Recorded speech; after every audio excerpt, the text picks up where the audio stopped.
let's talk about how we got here. Politico has conducted a first-of-its-kind review into how the nation's most powerful judicial activist, Leonard Leo, and his network are trying to influence the Supreme Court. Many of the arguments made by Leo-connected parties end up in the court's opinions in divisive cases. Let's look at the decision that shook the nation, the overturn of Roe v. Wade.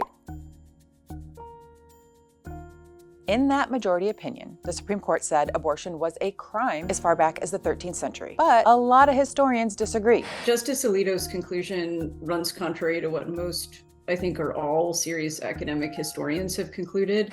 Let me point your attention to Justice Alito's opinion in the ruling that overturned Roe. Remember, Alito is a conservative justice, okay? So he writes that abortion was a crime as far back as the Middle Ages. Look at this. That same language appears in a pre-Dobbs amicus brief. Okay, so where did all of this come from and who wrote it? The author of that brief about abortion history is Robert George.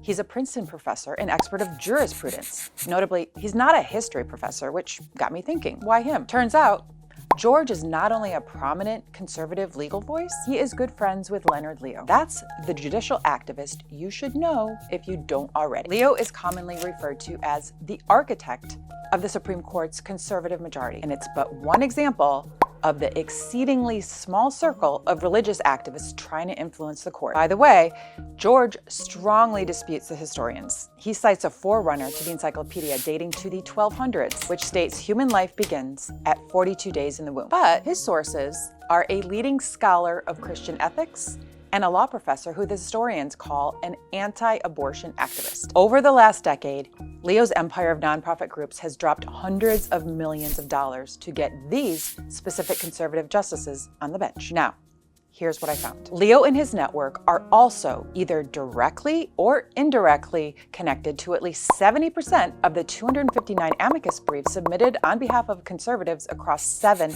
of the most consequential recent cases. It's impossible to definitively state the impact of these briefs on the court. To be clear, both Republican and Democrat-appointed justices have come to borrow from briefs in their opinions, but Democrats say they don't have an entire ecosystem to influence the court akin to Leo's empire. Want to hear more about our comprehensive review of amicus briefs? Go to politico.com.